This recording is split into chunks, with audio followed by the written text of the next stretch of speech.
Jemaat yang dikasihi oleh Tuhan kita Yesus Kristus, sebelum kita beristirahat malam, kita akan merenungkan sebagian daripada firman Tuhan. Namun sebelumnya marilah kita berdoa.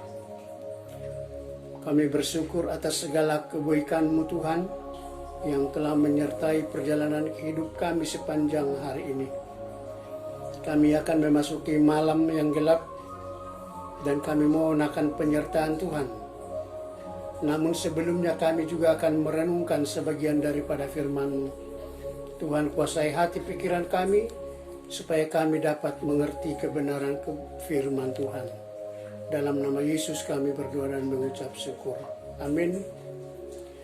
Saudara-saudara yang dikasihi oleh Tuhan kita Yesus Kristus, adapun firman yang akan kita renungkan bersama diambil dari surat Rasul Petrus yang kedua, dari 2 Petrus 2 ayat 4 hingga ayatnya yang ke-10. Demikian firman Tuhan di atas judul Nabi-Nabi dan Guru-Guru yang Palsu. Sebab jikalau Allah tidak menyayangkan malaikat-malaikat yang berbuat dosa, tetapi melemparkan mereka ke dalam neraka, dan dengan demikian menyerahkannya ke dalam gua-gua yang gelap untuk menyimpan mereka sampai hari penghakiman.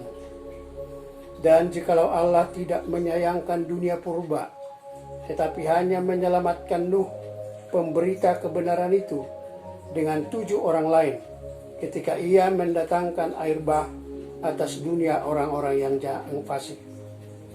Dan jikalau Allah membinasakan kota Sodom dan Gomora dengan api, dan dengan demikian memusnahkannya dan menjadikannya suatu peringatan untuk mereka yang hidup fasik di masa-masa kemudian. Tetapi ia menyelamatkan Lot, orang yang benar, yang terus-menerus menderita oleh cara hidup orang-orang yang tak mengenal hukum dan yang hanya mengikuti hawa nafsu mereka saja. Sebab orang benar ini tinggal di tengah-tengah mereka dan setiap hari melihat dan mendengar perbuatan-perbuatan mereka yang jahat itu, sehingga jiwanya yang benar itu tersiksa. Maka nyata bahwa Tuhan tahu menyelamatkan orang-orang saleh dari pencobaan dan tahu menyimpan orang-orang jahat untuk disiksa pada hari penghakiman, terutama mereka yang menuruti hawa nafsunya karena ingin mencemarkan diri dan yang menghina pemerintahan Allah. Mereka begitu berani dan angkuh sehingga tidak segan-segan menghujat kemuliaan. Sampai demikian pembacaan firman Tuhan. Saudara-saudara yang dikasihi oleh Tuhan kita Yesus Kristus, pada umumnya gereja menghadapi ancaman dari 2 pihak. Yang pertama adalah ancaman dari luar gereja, antara lain penganiayaan dari pihak-pihak non-Kristen.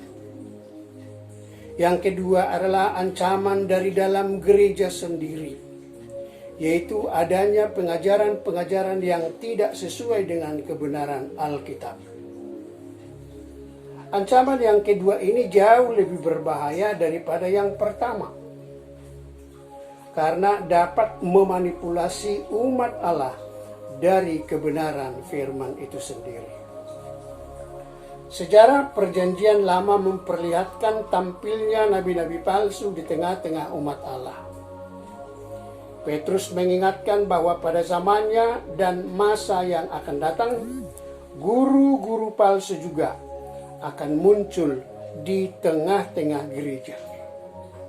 Ini sesuai dengan perkataan Tuhan Yesus dalam Matius 24 ayatnya yang ke-5. Sebab banyak orang akan datang dengan memakai namaku dan berkata, "Akulah Mesias," dan mereka akan menyesatkan banyak orang. Lalu bagaimana cara kita mengenali guru-guru palsu itu? Yang pertama, mereka membawa pengajaran yang menyesatkan, yang dapat membawa pada kebinasaan karena menyangkal Tuhan yang menebus mereka dan termasuk kita. Dan pengajaran sesat itu berlawanan dengan jalan kebenaran sebagaimana yang disampaikan dalam firman Tuhan. Yang kedua, kehidupan mereka penuh dosa dan hawa nafsu, dan banyak orang yang terpengaruh oleh gaya hidup mereka. Yang ketiga, mereka memberitakan apa saja yang menyenangkan pendengarnya dan motivasi mendapatkan keuntungan materi. Saudara-saudara yang dikasihi oleh Tuhan, gereja pada masa kini juga tidak luput dari hadirnya guru-guru palsu yang menyamar sebagai malaikat terang, yang memberitakan pengajaran yang berlawanan dengan kitab suci. Mereka tidak berbicara atas dorongan Roh Kudus. Namun firman Tuhan mengingatkan, Allah tidak akan membiarkan penyesatan dan para pelakunya berlalu dengan aman. Walau demikian, dalam penghakiman Allah terdapat anugerah bagi orang-orang yang hidup dengan benar, yakni seperti Nuh dan Lot. Karena itu kita diingatkan agar senantiasa menguji pengajaran yang kita terima dan mengikuti pengajaran yang benar. Tuhan memberkati kita. Amin. Kita berdoa.